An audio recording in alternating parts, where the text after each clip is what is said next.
Whether it's ChatGPT, Claude Code, or some other AI engine, we're all getting used on a day-to-day basis of using AI tools in our lives. But all of these tools come with a big downside. They're all hosted on the internet, and you're posting your data into them. Are they using that for extra training? Are they storing that and giving it away to someone else? Who knows? So wouldn't it be awesome if you could host your own AI engine right here in your home? And especially if you could do it on a device as affordable as a Raspberry Pi. Well, the great thing is you can. Let's go and take a look right here on Jeff's Pie in the Sky.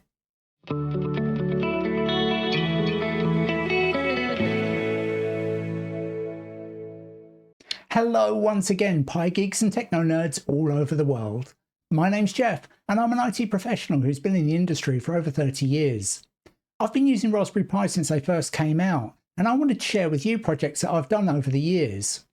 If you like what you see on this channel, please hit that thumbs up button, subscribe if you want to see more, and hit that notification bell so you can be told when I put a new video out. If you could see it in your heart to use the new hype functionality, that would be amazing. You can hype small channels like mine 3 times a week, and it really helps get the content in front of new people. Also, let me know in the comments what you think of AI. Do you use it regularly? If so, which one do you use? What's your favourite? Are you planning on hosting AI yourself? Do you have any use cases for your own home lab or something like that? Let everyone in the community know. Also, if you've got any ideas for projects that you'd like to see me do in the future, put those in there as well. Now, I've been using ChatGPT for a fair amount of time now, and you can see here that I've got a ton of different chat threads that I've had open for some time. But I'm still a relative newbie to AI, so I don't consider myself an expert in it at all.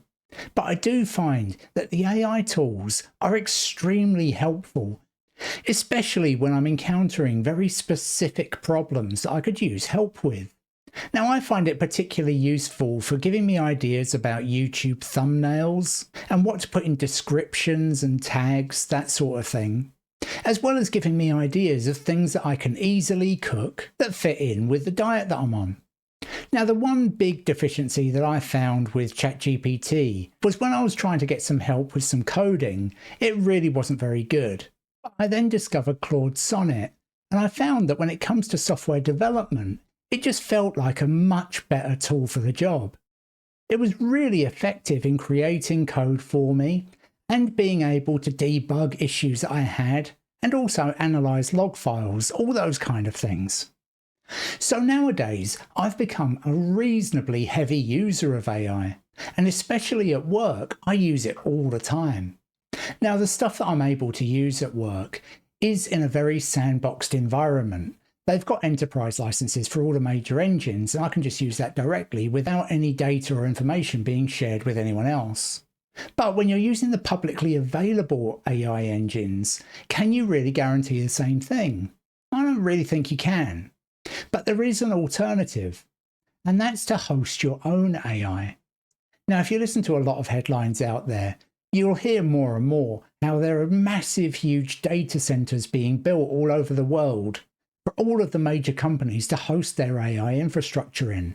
And that's just requiring more and more power to be fed into these data centers. And that's ultimately not exactly great for the environment.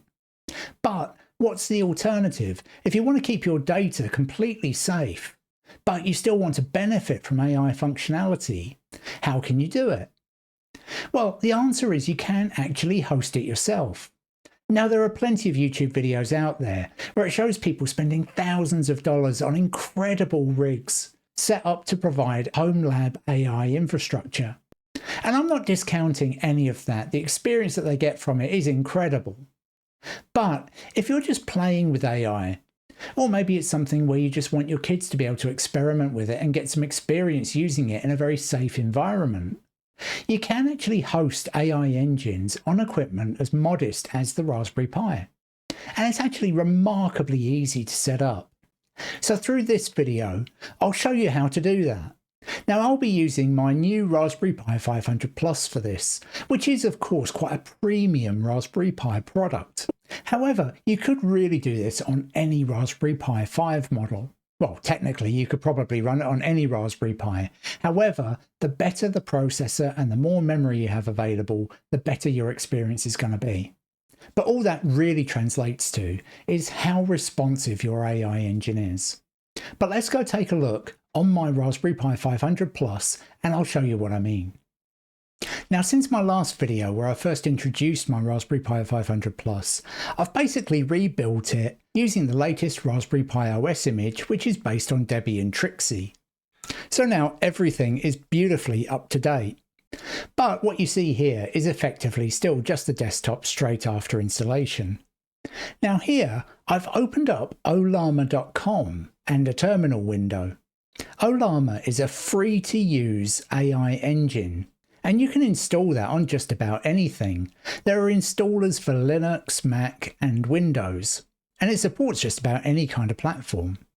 Then on top of Ollama, you can install specific data models that fit your particular use case.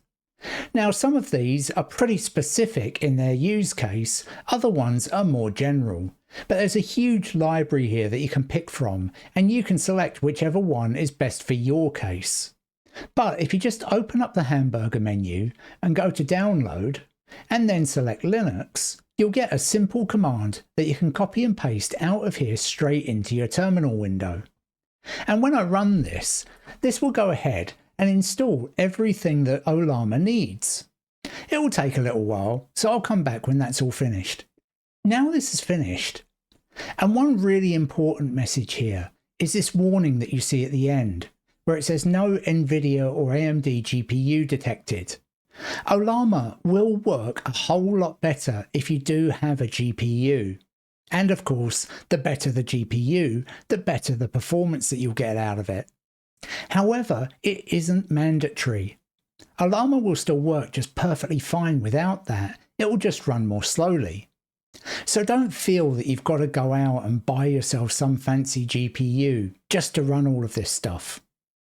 Down here in the list of models, there's this one for Llama 3.2. Now the Llama data model is actually produced by Meta, the same people who own Facebook, and I find this to be a pretty decent large language model.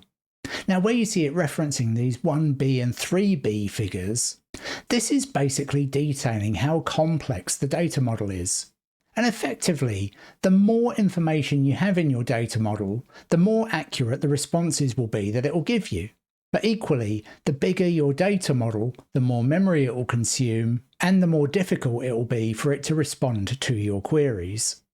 So just for the purpose of this demonstration, I'm going to stick with the 1B model.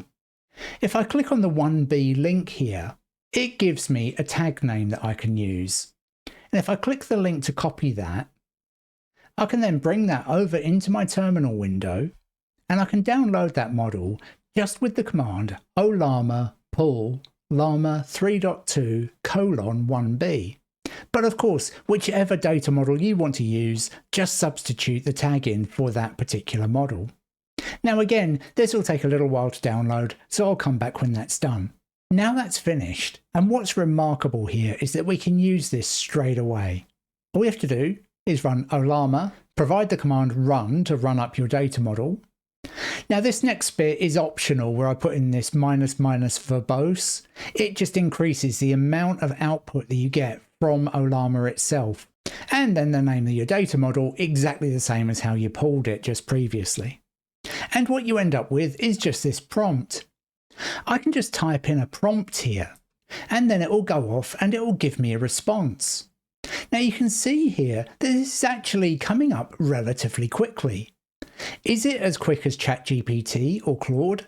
No, it's not. But it still isn't terrible. And using this in a home context is actually really usable. Of course, you have to exercise a little bit of patience here, but it's not too crazy. And now all of this is done, you can see that it took overall 52.4 seconds. And its evaluation rate was 7.43 tokens per second. Now, just to give you a little bit of context here, again, this is running on a Pi 500 Plus where it's got 16 gigabytes of memory. If you do the same thing on a Raspberry Pi 5 8GB model, you can expect to get around 4.5 tokens per second. So it's about half the performance of this 16GB Pi 5. So what you can tell from that is that the memory plays a major part in this. The more memory you have, the better it's going to perform. So if you had a Pi 5 of only 2GB, it would probably be a bit more sluggish. But again, for home use, and all you're trying to do is experiment with AI and get used to its features, this can still work perfectly well for those cases. Now, of course, one downside with this right here is that it is just from the command line. So if you wanted to view pictures or something like that, or provide attachments to the prompt, it'd be quite difficult to do so. But what's incredible is that it's actually quite easy to add a web UI to this. So here I've opened up a second tab in my command prompt window. In the first tab, there's still my query there. But in my second tab, I'm going to run this command here, netstat -an, and I'm going to pipe the results into less. Now this basically shows me all of the network connections that I have on my Raspberry Pi. But one of these is this one here, where you can see there is a socket listening on port 11434 on the local host IP address. And what we can do is install some software that can connect to that socket and then communicate with Ollama. Now this other software is going to run in a container, and as such it won't know what 127.0.0.1 is, because for the container that local IP address will just translate to itself. What we need to do is open up Ollama so that it will listen on any IP address on the Raspberry Pi. So what I'm going to do is edit this file. I have to provide sudo privilege as this is a system file. Vi is my editor of choice, but if you want to use Nano, that will work just fine. And then this is the name of the file that we need to edit, /etc/systemd/system/ollama.service. And if I come down to this service section, I just want to add a line that says environment equals, and then in quotes, Ollama_host equals 0.0.0.0, and then close the quotes. And if I just save this file out, I can make systemctl reload all of its configuration files with sudo systemctl daemon -reload. And then I restart the Ollama service with sudo systemctl restart Ollama.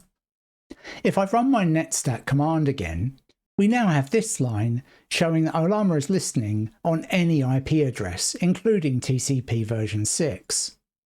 We can then go to openwebui.com, which is a completely freely available web user interface that you can run against your Ollama service.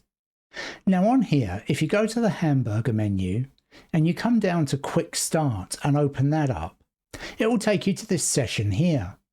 And we're going to follow this path here where it gives you instructions for setting up a container. Now before we can do anything with this container, we need to install Docker with this command here. Curl, which is just a CLI based web download tool, -lowercase f, lowercase s, uppercase S, uppercase L, https://get.docker.com, and then pipe the output of that into sh. This will go ahead and download all of the dependencies for Docker and Docker itself. Now that's downloaded, I have to grant access to the Docker user group for the user Pi. And I can do that with this command here, sudo usermod -lowercase a, capital G, docker pi. And now I need to log out of my Raspberry Pi and log back in again in order for that to take effect.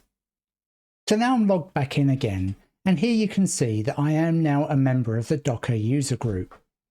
So now I have this, I can go back to the hamburger menu on Open WebUI and the quick start guide, and I can use this command here that it provides to download the Open WebUI container. So I can just click the button here to copy that, come over to my command prompt window, paste it in, and let it do its thing. Now that's downloaded, we can use this really big long command here to run it. Again, you just copy that and paste it into your terminal window. That is now running in the background. We can prove this with the command docker ps-a. And this has been up 9 seconds, but importantly, you can see its health is reporting that it is starting. We need to wait for it to do a whole load of bootstrapping in the background. We can keep an eye on what it's doing with this command here, docker logs -f open -webui.